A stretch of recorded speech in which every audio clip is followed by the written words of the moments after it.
नमस्कार।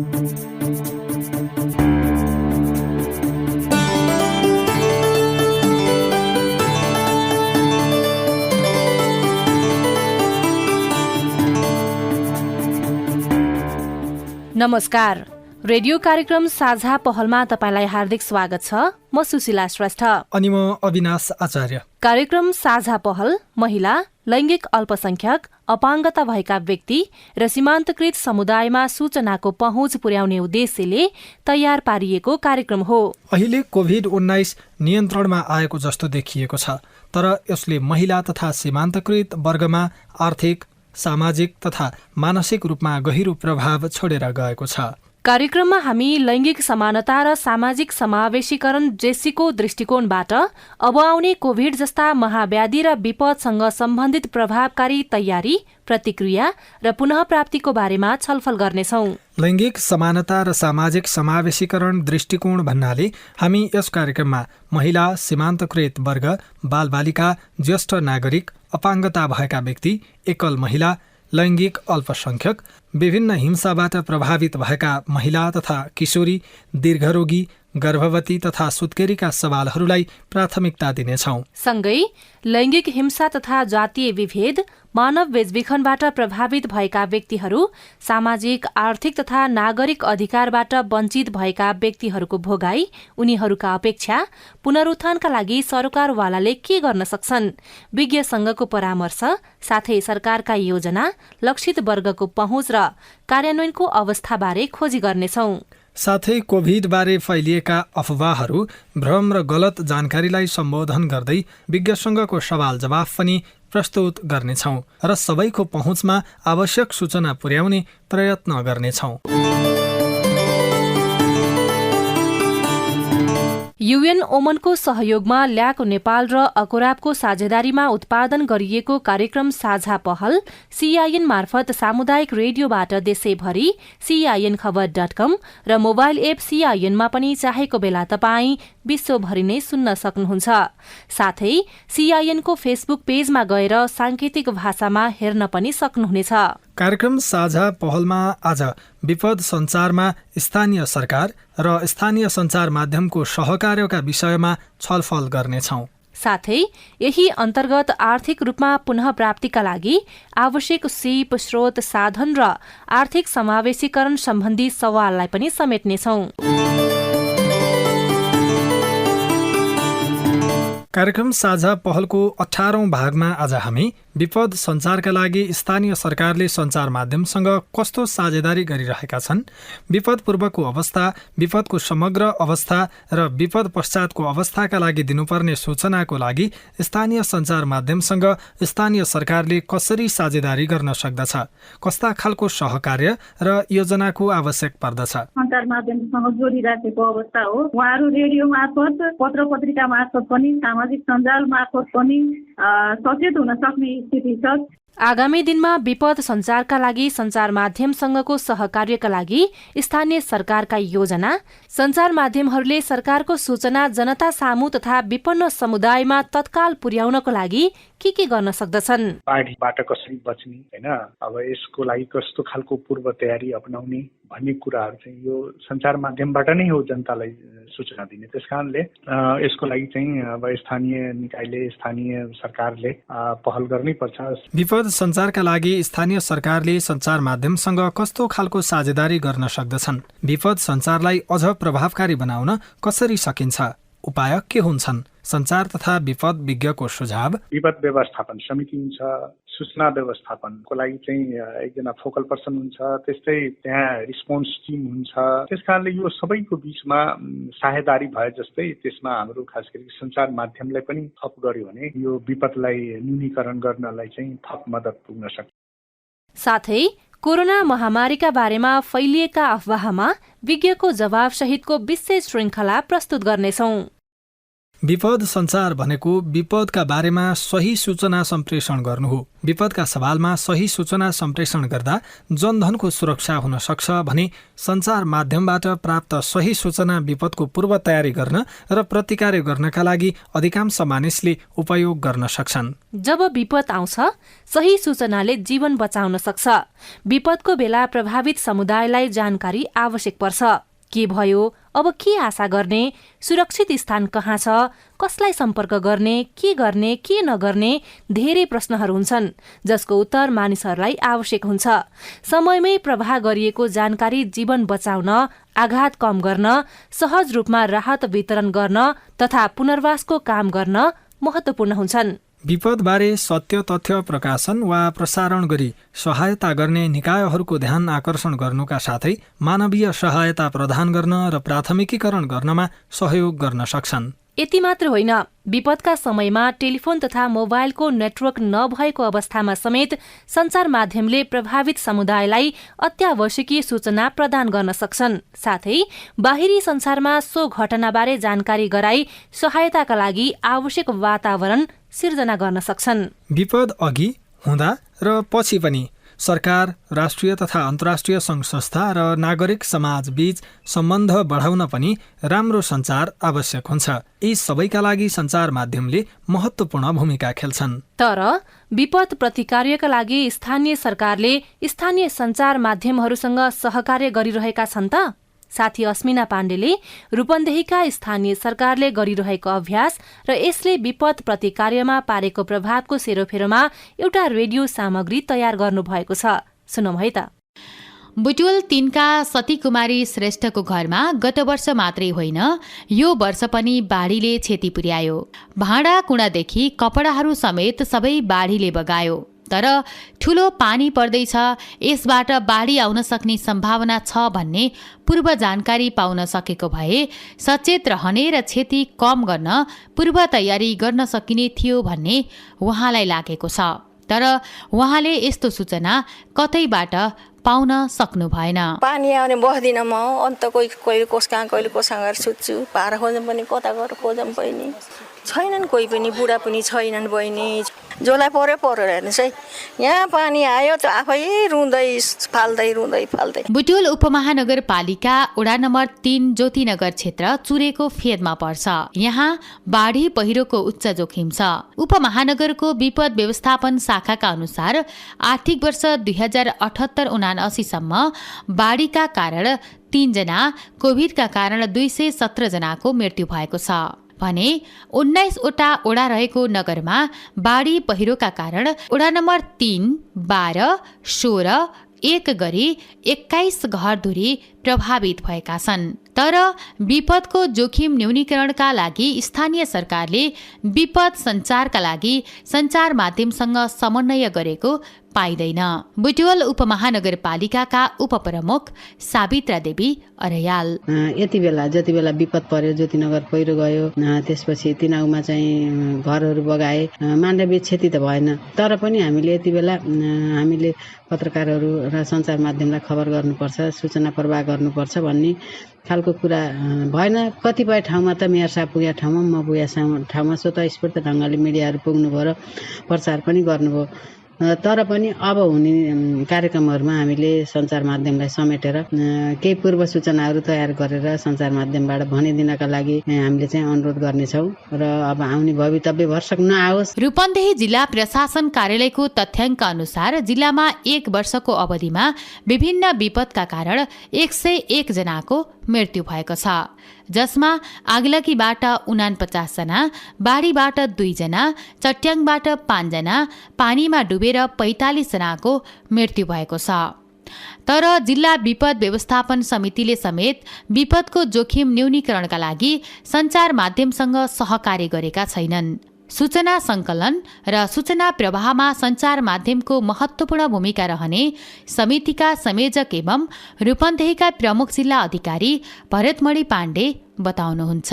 विपदमा सञ्चार माध्यमको त महत्त्वपूर्ण भूमिका रहेको अनि विपद भइसकेपछि पनि जनतालाई सही सूचना सम्प्रेषण गर्ने काममा पनि जस्तै विपद पूर्वको सूचना सचेत रहनलाई सूचना सम्प्रेषण गर्ने कुरा त रह्यो भने विपद पश्चात पनि घटनाको बारेमा सत्य जानकारी कहिलेकाहीँ के हुन्छ भने त्यो घटनाको त्यो तथ्याङ्कहरू अलिकति फरक हुन जाँदाखेरि जनताहरूमा आफ्नो खालको अभाव ताप फैलिने यो हो र भन्ने खालको होइन एउटा त्रास भ्रम पनि फैलिन सक्छ। त्यस कारण विपद पश्चात पनि त्यो सूचना सम्प्रेषण गर्ने सन्दर्भमा पनि यहाँहरूको सञ्चारकर्मीहरूको भूमिका महत्त्वपूर्ण। विभिन्न विपदका बेला स्थानीय सञ्चार माध्यम र स्थानीय सरकारको समन्वय र सहकार्य हुनुपर्ने हो, तर सञ्चार माध्यम र स्थानीय सरकार बीचको समन्वय आवश्यकता अनुसार हुन नसकेको बताउनुहुन्छ रेडियो लुम्बिनीका स्टेशन म्यानेजर मीनाक्षी नेउपाने। विपद भइसकेपछि, घटना घटिसकेपछि, पहिरो गइसकेपछि, बाढी आइसकेपछि मात्रै प्रिभेन्सनको काम गरेको छ। एकदम ठुलो पानी आयो भने चाहिँ ल है कहिलेकाहीँ चाहिँ यस्तो अलर्ट गर्ने काम पनि गरेको छ, तर त्यति धेरै प्रभावकारी चाहिँ त्यो छैन। किन छैन भन्दाखेरि चाहिँ हामी अहिलेबाटै काम गर्नुपर्ने हो। हामी कहाँ कहाँ जोखिम क्षेत्र छ त्यसको मापन गर्नुपर्ने, त्यसलाई चाहिँ मान्छेलाई जानकारी गराउनु पर्ने। सञ्चारले चाहिँ अब वार्निङको काम गर्न सक्छ, कस्तो कस्तो जोखिम कहाँ कहाँ छन् भन्ने कुरा गर्न सक्छ। त्यसपछि पनि हामीले अपिल गर्न सक्छौँ त्यो कामहरूलाई चाहिँ। अनि यसै गरी चाहिँ नचाहिँदो विभिन्न प्रकारका हल्लाहरू तनावको बारेमा चाहिँ हामीले व्यवस्थापन गर्न सक्छौँ। यी कामहरूको बारेमा चाहिँ अझै पनि स्थानीय सरकारले सञ्चार माध्यमको भूमिकालाई अझै राम्ररी बुझेको चाहिँ छैन।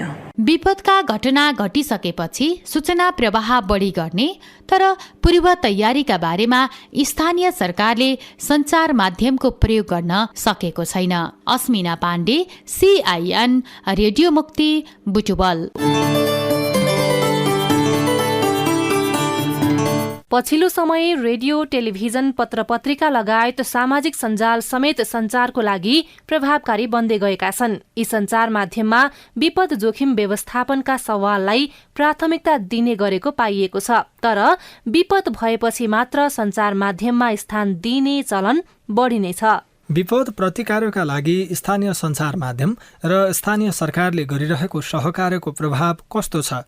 विपद सञ्चारका लागि स्थानीय सञ्चार माध्यमसँग गरिरहेको सहकार्यले महिला, अपाङ्गता भएका व्यक्ति, यौनिक तथा लैङ्गिक अल्पसंख्यक, बालबालिका तथा ज्येष्ठ नागरिक समुदायका व्यक्तिहरूलाई सहजता प्रदान गरेको छ त या छैन? आगामी दिनमा विपद सञ्चारका लागि सञ्चार माध्यमसँगको सहकार्यका लागि स्थानीय सरकारका योजनाका विषयमा साथी सम्झना श्रेष्ठले तयार पार्नुभएको रेडियो सामग्री अबको पालोमा।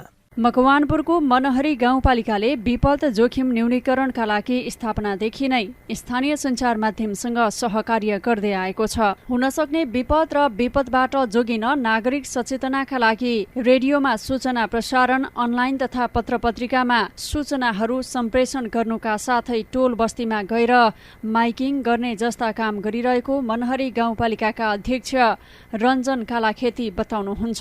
विपद जोखिमको समय पनि हो, धेरै जनताहरू हाम्रो क्षेत्रमा पनि जोखिम अवस्थामा बसोबास गरिरहेका छन्। उहाँहरूलाई हामीले सुरक्षित बसोबास गर्न लागि तपाईँहरूकै यो मिडिया मार्फत उहाँहरूलाई जानकारी गराउने, माइकिङ गर्ने र त्यो बसमा जोखिम ठाउँमा कसरी उहाँहरूलाई सुरक्षित बसोबास गर्ने भनेर आगामी बजेटमा उहाँहरूलाई सुरक्षित बसोबास गराउनेतिर यो गाउँपालिका एकदम उन्मुख र सचेत भएको छ। मकवानपुर गढी गाउँपालिकाले पनि विपदबाट बच्न विभिन्न सञ्चार माध्यमबाट सूचना सम्प्रेषण गरिरहेको छ। गाउँपालिकाले स्थानीय रेडियो मकवानपुर गढी तथा केही अनलाइनसँग सहकार्य गरी सूचना सम्प्रेषण गर्दा विशेष गरी ती सूचनाले महिला, बालबालिका, ज्येष्ठ नागरिक, अपाङ्गता भएका व्यक्तिलाई विपदका बारेमा सूचना उपलब्ध गराउन सफल भएको गाउँपालिका उपाध्यक्ष मानकुमारी पाखरिनको भनाइ छ। आम जनता पनि स्वाभाविक हिसाबले सञ्चार माध्यमसँग जोडिराखेको अवस्था हो। उहाँहरू रेडियो मार्फत, पत्र पत्रिका मार्फत पनि, सामाजिक सञ्जाल मार्फत पनि सचेत हुन सक्ने स्थिति छ।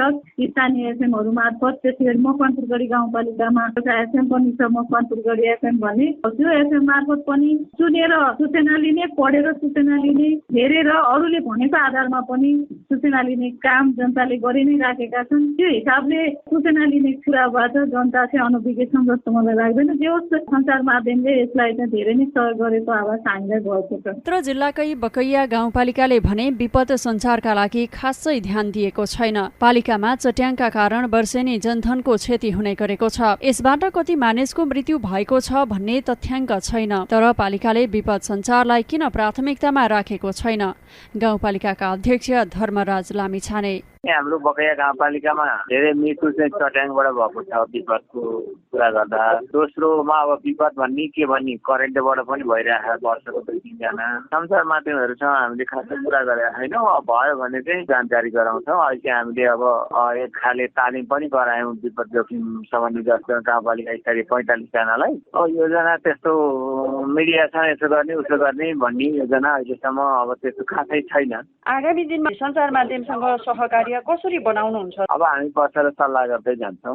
10 वटा स्थानीय तह रहेको मकवानपुरमा प्रायले सञ्चार माध्यमसँगको सहकार्यलाई प्राथमिकता नदिएको पत्रकार महासंघ मकवानपुरका पूर्व अध्यक्ष हरि हुमागाईको भनाइ छ। विपदका बारे सही सूचना नपाउँदा समेत जनधनको क्षति हुने गरेकोमा महिला, बालबालिका, अपाङ्गता भएका व्यक्ति तथा सीमान्तकृत समुदायमा सहज रूपमा सूचना उपलब्ध गराउन स्थानीय सरकार लाग्नुपर्ने उहाँको भनाइ छ। मकवानपुरका स्थानीय तहले यो साझेदारी गर्नु पर्थ्यो, तर त्यति देखिँदैन। तैपनि स्थानीय तह अनुसार होइन विभिन्न भौगोलिक विकटताहरू छ, धेरै खालका समस्याहरू छ होइन। त्यहाँले चाहिँ दैविक प्रकोपको लागि भन्दा पैसा पनि छुट्याएको हुन्छ, त्यसमा सञ्चार माध्यम पनि हुन्छ होइन। त्यो खालका सूचनाहरू चाहिँ केही भएका छन् तर पर्याप्त मात्रामा देखिँदैन।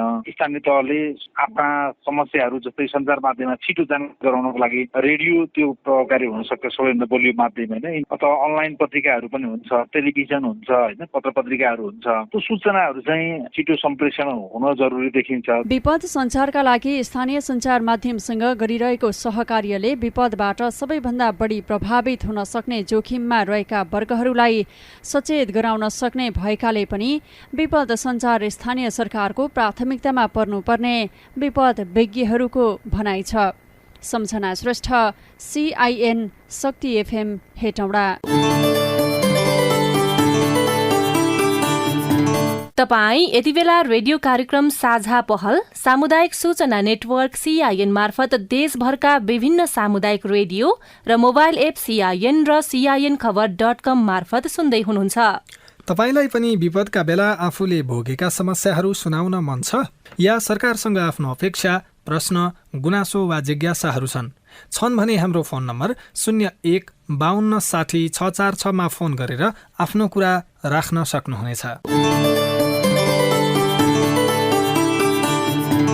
स्थानीय सञ्चार माध्यमलाई विपद सञ्चारका लागि स्थानीय सरकारले थप जिम्मेवार बनाउन सक्छ भने स्थानीय सरकारले विपद हुनु पूर्व नै हुन सक्ने जोखिमका बारेमा स्थानीय नागरिकलाई सचेत गराउन नजिकैको सञ्चार माध्यमको सहायता लिन सक्छन्।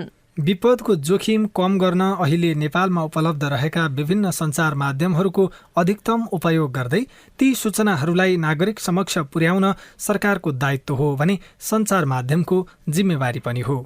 विपद सञ्चारका लागि स्थानीय सरकारले सञ्चार माध्यमसँग कस्तो खालको साझेदारी गर्न सक्छन्?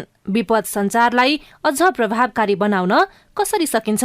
उपायहरू के हुन्छन्? साथी विनोद महतोले विपद तथा सञ्चार विज्ञ सुरैत ठाकुरसँग कुराकानी गर्नु भएको छ। यो विपदमा सूचनाको एकदमै आवश्यकता पर्छ। त्यसकारणले यो सूचनाको सन्दर्भलाई लिएर भन्यो भने यो एकदमै आवश्यक कुरा पनि हो। त्यसकारणले अब सूचनाले नै जनतालाई सचेत गराउने होइन। त्यसकारणले अब यो यसको लागि चाहिँ एकदमै आवश्यकै छ। यो साझेदारी गरेर नै गयो भने विपदमा चाहिँ धनजनको क्षति कम हुन सक्छ। खास गरी स्थानीय सरकारले यो विपदको समयमा सञ्चार माध्यमहरूसँग कस्तो खालको समन्वय या साझेदारी गर्न सक्छन्? यो चाहिन्छ। अब अहिले बाढीको कुरालाई लिने हो भने अब यो बाढीबाट कसरी बच्ने होइन, अब यसको लागि कस्तो खालको पूर्व तयारी अपनाउने भन्ने कुराहरू चाहिँ यो सञ्चार माध्यमबाट नै हो जनतालाई सूचना दिने। त्यसकारणले यसको लागि चाहिँ अब स्थानीय निकायले, स्थानीय सरकारले पहल गर्नै पर्छ। साझेदारी गरेर अगाडि बढ्यो भने जस्तो कि खास गरिकन अब स्थानीय स्तरमा हरेक स्थानीय तहमा चाहिँ विपद व्यवस्थापन समिति हुन्छ, सूचना व्यवस्थापनको लागि चाहिँ एकजना फोकल पर्सन हुन्छ, त्यस्तै त्यहाँ रिस्पोन्स टिम हुन्छ। त्यस कारणले यो सबैको बीचमा साझेदारी भए जस्तै त्यसमा हाम्रो खास गरी सञ्चार माध्यमलाई पनि थप गर्यो भने यो विपदलाई न्यूनीकरण गर्नलाई चाहिँ थप मद्दत पुग्न सक्छ। त्यस कारणले त्यो चाहिँ एकदमै अपनाउनै पर्छ। यसमा खास गरेर विपदको समयमा सञ्चारका लागि साझेदारी जुन गर्नुपर्छ त्यो अझ प्रभावकारी बनाउनलाई के उपायहरू चाहिँ हुन सक्छन्? उपायको सन्दर्भमा भन्ने हो भने अब स्थानीय तहमा स्थानीय सरकारसँग चाहिँ अब यो सञ्चार माध्यमलाई समावेश गरेर जाने, उहाँहरूलाई चाहिँ यो विपदमा चाहिँ कसरी इन्भल्भ गराउने भन्ने कुरा उहाँहरूसँग अलरेडी प्लान हुन्छ। योजनामै टेकेर सञ्चार माध्यमलाई चाहिँ सँगसँगै लिएर जान सकिन्छ। अब जस्तो खास गरिकन पूर्व तयारीको कुराहरू भयो, त्यस पछाडि जुन भनौँ न विपद भइराखेकै कुराहरू भयो, त्यतिखेरको लागि पनि कसरी जान सकिन्छ, यो विपदबाट बच्नको लागि कसरी गर्ने भनेर पूर्व तयारीको कुरामा पनि त्यतिखेर पनि सञ्चार माध्यमलाई जोड्न सकिन्छ।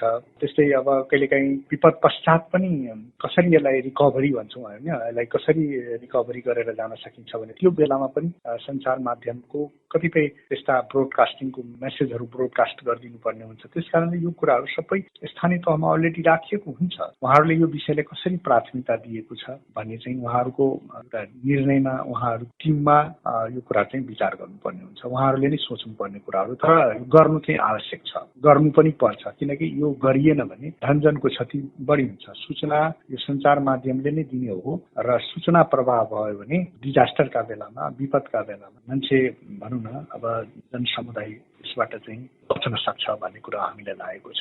विपदको समयमा सञ्चार माध्यमको भूमिका यहाँहरूले कसरी देख्नु भएको छ? होइन, मैले कोभिडमा चाहिँ देखेँ एकदमै। हामी पनि लाइफ नेपालले काम गर्दाखेरि हामीले चाहिँ प्रत्येक जिल्लामा यो रेडियोहरूसँग मिलेर नै हामीले काम गर्यौँ र यहाँ प्रदेश स्तरमा पनि हामीले सञ्चार माध्यमसँग एकदमै प्रत्यक्ष रूपमा चाहिँ सहकार्य गरेर नै अगाडि बढेका थियौँ र जसले गर्दाखेरि कस्तो हुन्थ्यो भने सायद मलाई लाग्छ यहाँहरूलाई थाहा भएको होला, प्रत्येक दिन चाहिँ ब्रिफिङ हुन्थ्यो, एउटा मिडिया ब्रिफिङ गर्थ्यो।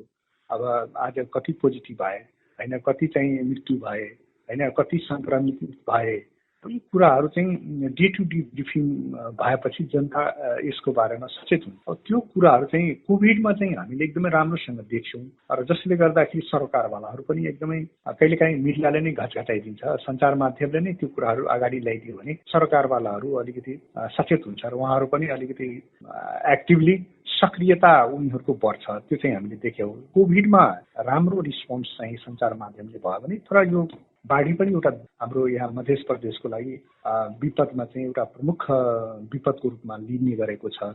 त्यस कारण तर बाढीको सन्दर्भमा चाहिँ अलिकति सञ्चार माध्यमलाई चाहिँ हामीले स्थानीय सरकार वा सङ्घ संस्थाले यसलाई चाहिँ अझै समावेश गरेर जानुपर्छ भन्ने हामीले चाहिँ महसुस चाहिँ भएको छ। त्यो चाहिँ छ र गर्नु पनि पर्छ भन्ने हामीलाई लाग्छ। विपद र सञ्चारलाई जोड्नको लागि स्थानीय निकाय र सञ्चार माध्यमलाई यहाँले के भन्न चाहनुहुन्छ? एउटै सन्देश हाम्रो छ, सञ्चार माध्यमले नै सूचना दिने हो र सूचनाबाट नै जनता सचेत हुन्छ। त्यसकारण यो सूचनाको अधिकार चाहिँ सबैले पाउनुपर्छ, सबैले सञ्चार माध्यमबाट जानकारी पाउनुपर्छ। यो कुरो चाहिँ हामी सम्पूर्ण स्थानीय सरकार वा प्रदेश सरकार वा सबै पक्षले यो कुरा बुझिदिनुपर्छ। कार्यक्रममा अब भने कोरोना र कोरोनाको खोपबारे फैलिएका अफवाहबारे विज्ञ संघको सवाल जवाफ सहितको विशेष श्रृङ्खला कोभिड बारेको भ्रम र यथार्थ सर्लाहीका साथी जनार्जन खत्रीबाट। कोभिड बारे भ्रम र यथार्थमा आज हामी सर्लाहीका सर्वसाधारणको जिज्ञासा समेट्दैछौँ। नमस्ते, म सुमन घिमिरे, लालबुन्दी 5 सर्लाही। अहिले कोरोना संक्रमणको दर बढिरहेको छ। हामी 2 वर्ष अघि यही कोरोनाको कारणले गर्दा बन्दाबन्दीमा पर्यौँ। हाम्रो जीवनयापनलाई त्यसले निकै नै परिवर्तन ल्याइदियो। यसको प्रत्यक्ष परोक्ष रूपमा धेरै व्यक्तिहरू यसको शिकार बन्नु पर्यो। फेरि कोरोना संक्रमणको दर दिनानुदिन बढ्दै गइरहेको छ। किन यसरी बढिरहेको छ? सुमनजी, यहाँको जिज्ञासा हामीले डाक्टर गुणेश्वर झा समक्ष राखेका छौँ। बिचमा म्युटेट हुन्छ कि म्युटेट भन्दा अब तपाईँको कसैको पनि एउटा पिरियड हुन्छ जस्तो तपाईँको एउटा गाईले नि बच्चा दिँदा त्यसपछि ऊ दिन बन्द गर्छ होइन एउटा रुखले आफ दिँदा उमेर आउँछ घट्छ त्यसै डिक्रिजिङ फेज उसको भयो त्यही भएर बिचमा हाम्रो कोभिड थिएन भन्दा पनि 100% एकदम इराडिकेट भएको एकदम खतम भएको चाहिँ होइन दुईटा अप्पर झुपर देखाइरहेको थियो अहिले आएर हाम्रो नेपालमा अलिकति बढेछ त्यो धेरै डराउने खालको त बढेको छैन अलिकति चाहिँ बढेछ त्यो बढाइको अर्थ यही हो कि त्यो कोभिडवाला मान्छेहरूसँग इन्ट्रेक्ट धेरै यताउता भयो होला बिचमा हामी धेरै संयम पनि अपनायौँ फेरि बिचमा कोभिड अब हाम्रो दिमागबाट निस्किसकेछ अब हामी फेरि फ्री यताउता गरिरहेछौँ त्यही भएर हामीले एकदम लापरवाही तरिकाले त लाइफस्टाइल चलाउने होइन सुरक्षित भएरै बस्नुपर्छ। नमस्कार, मेरो नाम चाहिँ सौरभ भट्टराई, म लालबन्दीमा बस्छु। म कक्षा 10मा अध्ययनरत छात्र हुँ। अहिले कोरोना बढ्दै गएको छ त्यसै गरी सावधानीहरू कम हुँदै गएका छन्। अब हामीले स्कुलमा के गरी आफ्नो सुरक्षा आफै गर्न सक्छौँ। सौरभजी, यहाँको गुनासो पनि हामीले डाक्टर गुणेश्वर झालाई नै राखेका छौँ। स्कुलहरूलाई यो शिक्षा सम्बन्धित निकायलाई तपाईँहरूले पनि सल्लाह दिनुहोला भन्नुहोला अलि डिस्टेन्स मेन्टेन अलि भिड नगरेर एउटा बेन्चमा 2 जना मिल्छ कि 3 जना साइज अनुसार भिड कम गरेर डिस्टेन्स अलिकति जस्तो 4वटा बस्छ एउटा बेन्चमा भने 3वटा मात्रै बसाइदियो भने पछाडिसम्म अलिकति गरिदियो भने भिड कम भयो त्यसले गर्दा एक अर्कासँग एट्याच हुँदैन डाइरेक्ट तपाईँको चेन्ज हुँदैन। क्लासरुमहरू तपाईँको अलि सेनिटाइज गर्ने भनेपछि त्यही लाइजनहरू यस्तै कुराले पुछ्ने धुने यस्तो गर्ने अब स्कुलले सबैले ह्यान्ड सेनिटाइज दिँदैन तर स्टुडेन्टहरूले केही आफ्नै डिटोल ह्यान्ड वास या सेनिटाइजर बोकेर केही दिन जाँदा यो कुराहरूले गर्दा हामी सतर्क रहन्छौँ। अब हामी भनेको स्कुलमा भिडभाडमा डाइरेक्ट कन्ट्याक्ट नहुने मुख्य कुरा एउटा मास्क भिडमा क्लासमा अलिकति लाउँदा झन् राम्रो हुन्छ। नमस्ते, मेरो नाम चाहिँ अभिषेक परियार, मेरो घर लालबन्दी। म चाहिँ अहिले ठ्याक लालबन्दीको जानकी स्कुलमा पढ्छु। अहिले यो अवस्थामा चाहिँ एकदमै मौसम पनि धेरै परिवर्तन भइरहेको छ अनि हामी एकदमै रोगा खोकी ज्वरो पनि आइरहेको अवस्था छ। कोरोना महामारी पनि त्यत्तिकै बढिरहेको छ। यो अवस्थालाई चाहिँ हामीले के बुझ्ने, कोरोनै लाया हो कि अथवा कुनै भाइरसहरू के लाया हो, कसरी बुझ्न सक्छौँ? अभिषेकजी, यहाँको जिज्ञासाको सम्बोधन पनि डाक्टर गुणेश्वर झाबाटै गर्दैछौँ। अब आयो त्यही ज्वरो रुवा कोरोनासँग सबै मिल्ने खालको यो बर्खाको बेला के हुन्छ भने यो भाइरल एक्टिभ हुन्छ। यो बर्खा भएपछि त्यसमा हाम्रो यो माटोहरूमा कीटाणुहरू धेरै हुन्छ। हामी हिँड्दा चिलाउने खुट्टा चिलाउने यताउता हुने फङ्गलहरू पनि कीटाणुहरू यो बर्खाले गर्दा अनि यो तपाईँको गुम्म छैन यो 1 हप्तादेखि पानी नै परेन अनि टेम्परेचर ह्युमिडिटी यति धेरै भयो कि रुवा खोकी र ज्वरो महामारी जस्तै भएछ। हाम्रो हस्पिटलमा 15-20वटा डेली रुवा खोकी ज्वरोकैमा आउँछ 103-4 त्यतिको। यिनीहरू भनेको कोभिड चाहिँ होइन। जिल्ला अस्पतालमा तपाईँको 2-3वटा कोभिड पोजिटिभ चाहिँ देखाएको छ। अब यत्रो जनसङ्ख्यामा त्यो बडीमा क्यारी हुन्छ, 1-2टा त रहन्छ नै, नरहने होइन। तर पहिला जस्तो अब डर पनि छैन, पहिला जस्तो तपाईँको महामारी फैलेको छैन। यसको अर्थ हामी ढुक्क हुने होइन कि सतर्क भएर आफ्नो काम चाहिँ गर्ने हो। भाइरल फिभर भनेको अब हामीले यो सामान्य यो तपाईँको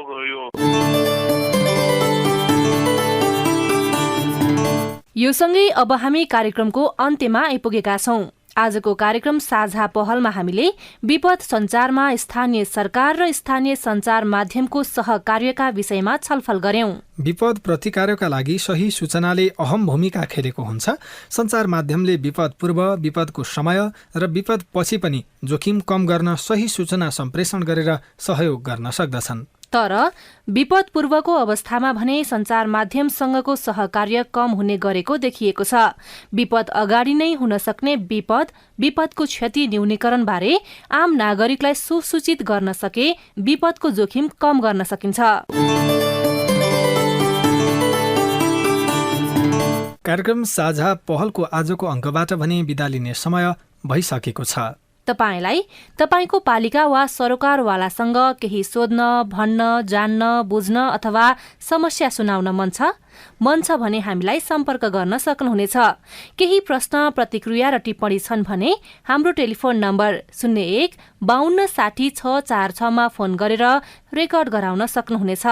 आजका लागि प्राविधिक साथी सुरेन्द्र सिंहलाई धन्यवाद, साथै कार्यक्रमलाई सांकेतिक भाषामा अनुवाद गर्ने साथी उमा पौडेललाई पनि धन्यवाद दिँदै अहिलेको रेडियो कार्यक्रम साझा पहलबाट म अविनाश आचार्य अनि म सुशीला श्रेष्ठ पनि बिदा भयौं। नमस्कार।